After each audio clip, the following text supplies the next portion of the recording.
Okay, disassembly of an 1858 Remington copy. This is a CVA copy, as you can see here. I don't know if you can see it, but it says CVA. And what we're going to do first is we're going to put it on half cock, and we're going to remove the cylinder, like so. The next step we have to do is we have to remove this screw right here, which holds the trigger assembly in. And we'll do that just like this.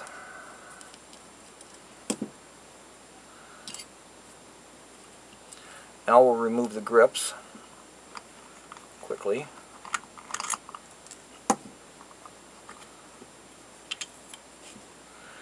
And now what we're going to do, we can remove this screw. This will remove this piece and this piece as well.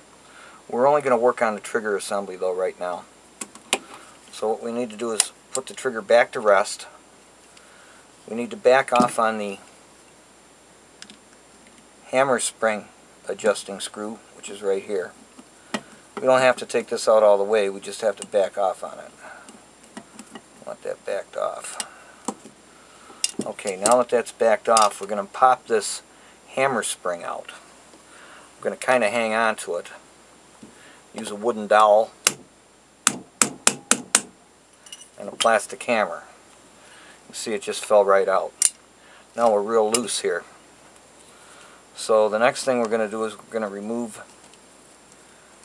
this spring piece. That comes out like so. We're going to remove this piece that holds the trigger assembly in and the cylinder stop.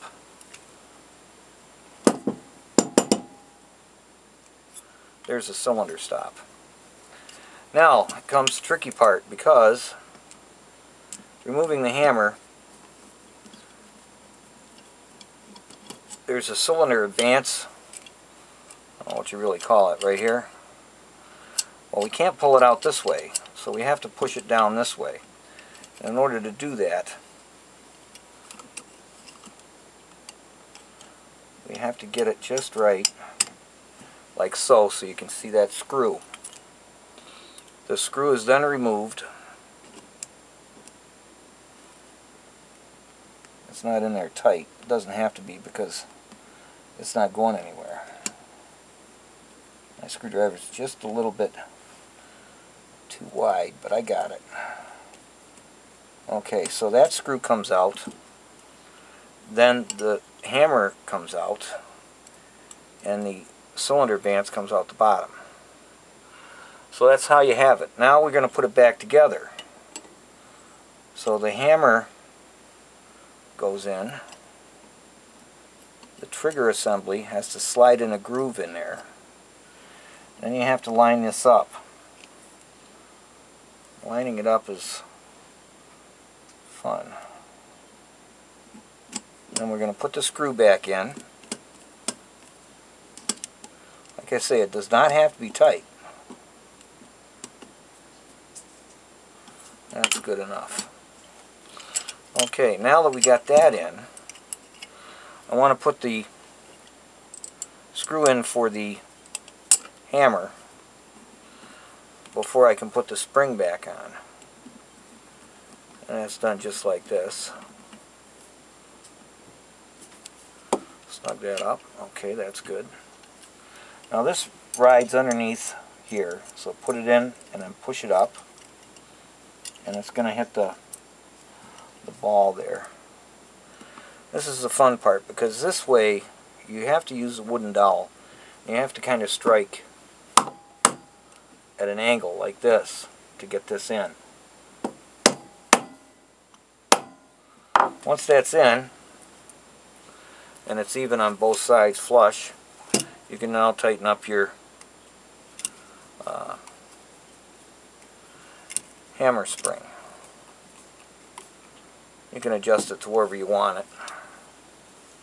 That seems to be fine for me. The next step is to put back in the cylinder stop, which goes on this side right here. Set that in there like that, and the trigger, and you have to line all these up. Now, I missed the trigger completely on that one. It's pretty hard to see with the light shining in my eyes, but I'll get it. Okay. There.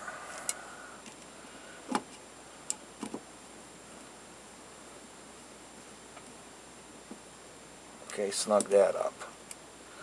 Okay, now, next step is to place this spring back on here with a screw. Make sure that you're in the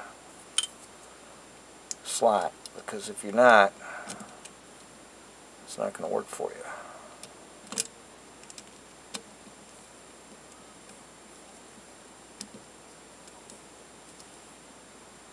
Get this started.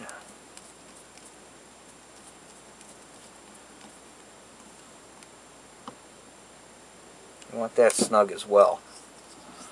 Okay, now that you've got that piece on, you put on your trigger guard, very simply, same way it was removed.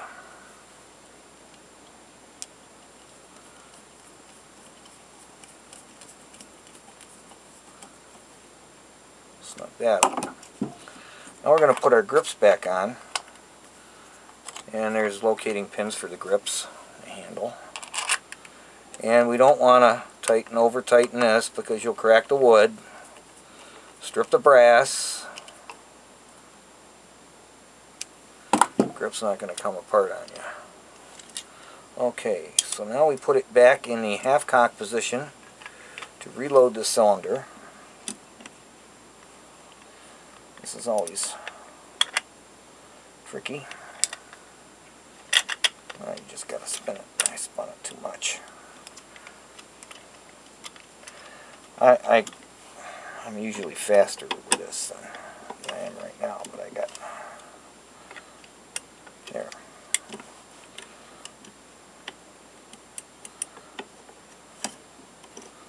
It's just a matter of getting that in there. And rotate your cylinder. And there you have it, folks. That's how you take apart an 1851 Remington copy and put it back together.